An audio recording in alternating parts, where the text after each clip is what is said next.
Hello everyone, स्वागत है आपका मेरे चैनल में। और कैसे हैं आप सब? आई होप बढ़िया से होंगे।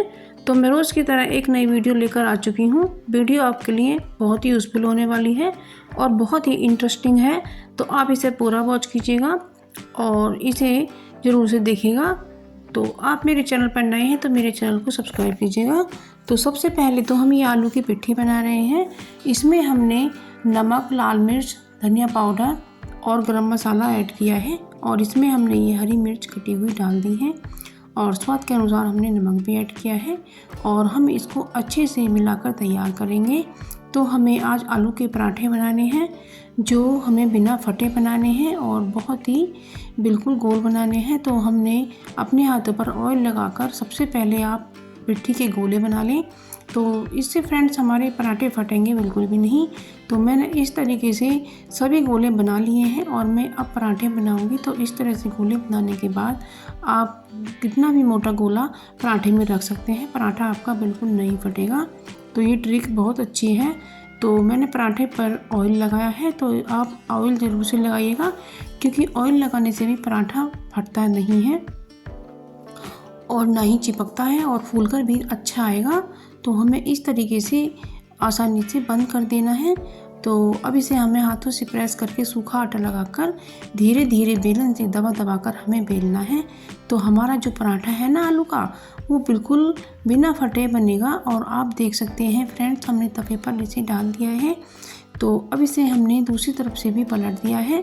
अब इस पर हम सरसों का ऑयल लगाएंगे। हमारा जो घुटनों में ग्रीस होती है वो ख़त्म हो जाती है धीरे धीरे।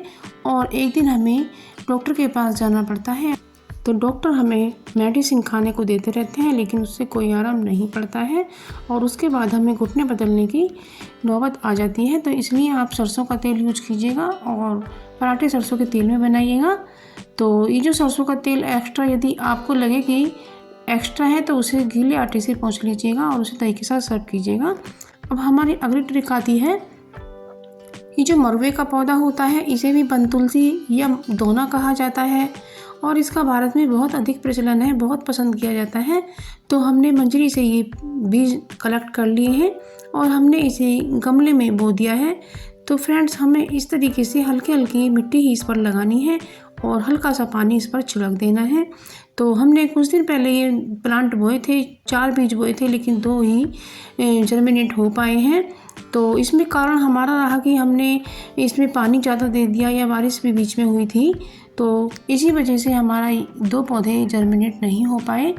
तो फ्रेंड्स, ये जो पौधे हैं सर्दी में पत्ते इस पर कम हो गए हैं, अब आएंगे। तो ये पौधा जो होता है हमारे लिए बहुत ही हेल्थफुल होता है।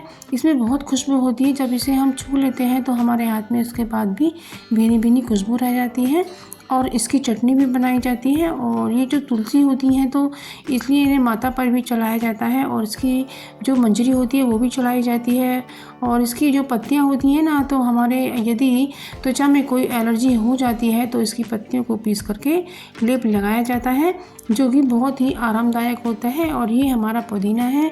तो आप जब पुदीना खरीदती हैं तो एक तो वो फ्रेश होना चाहिए और उसकी जो डंडियाँ होती हैं उनमें आप देखें कि किसमें जड़ें निकल रही हैं, तो जड़ वाली डंडी को बोकर आप अपने घर में पुदीने को ग्रो कर सकती हैं, है ना। तो इस रबर पर क्या होता है, फंगस लग जाती है। तो हम ऐसा क्या करें जो इस पर फंगस ना लगे। और अब हमने फ्रिज को साफ़ किया है तो हम ऐसा कुछ करें कि जिससे हमारी जो रबर है उस पर फंगस बिल्कुल ना लगे, क्योंकि फ्रिज में हमारी खाने पीने की चीज़ें रखी रहती हैं और हमारे चीज़ों को ख़राब कर सकती हैं। तो हमने ये टॉप्स का विनेगर लिया है और इस विनेगर को हम कॉटन में इस तरह से ले लेते हैं और इस रबर पर हम इस विनेगर को इस तरह से लगाएंगे। तो इससे क्या होगा फ्रेंड्स, हमारी जो रबर है ना वो साफ़ सुथरी रहेगी और इस पर बिल्कुल भी फंगस नहीं आएगी और हमारे जो फ्रिज में चीज़ें रखी जाएंगी वो बिल्कुल अच्छी तरह से रहेंगी, साफ़ सुथरी, उनमें कोई ख़राबी नहीं आएगी। तो इसलिए आप ये रबर पर विनेगर ज़रूर से लगाइएगा, तो इससे हमारी रेफ्रिजरेटर की सफाई रहेगी। और कुछ विनेगर आप यहाँ भी लगा सकती हैं, क्योंकि यहाँ की सफाई भी बहुत कम हो पाती है।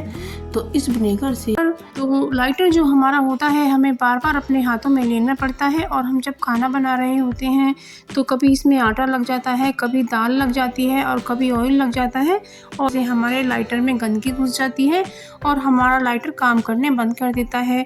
और हम क्या करते हैं, नया लाइटर और बाज़ार से ले आते हैं। तो हम पुराने लाइटर को ही, इसमें के जो होल होते हैं ये भी बंद हो गए हैं, जिससे इसने चिंगारी निकालना बंद कर दिया है। तो इस तरह से हम इसको क्लीन कर लेते हैं। और ऊपर से भी आप देख सकते हैं इसमें कितनी मोटी गंदगी जमा हो गई है। तो इससे हमारा जो ये लाइटर है वो पिंच करना उसने बंद कर दिया है। टूथब्रश से इसे रगड़ देते हैं और ज़रूरत पड़ने पर थोड़ा हम कोलगेट पेस्ट भी लगा लेते हैं। तो आप देखेंगे कि आपका जो लाइटर है ना फिर से नए जैसा काम करने लगेगा, लाइटर बिल्कुल नया हो जाएगा और आपको बिल्कुल भी लाइटर खरीदने की ज़रूरत नहीं पड़ेगी। और ये कॉटन के कपड़े से पोंछ लिया है, ये गैस को भी चला रहा है। तो आप भी फ्रेंड्स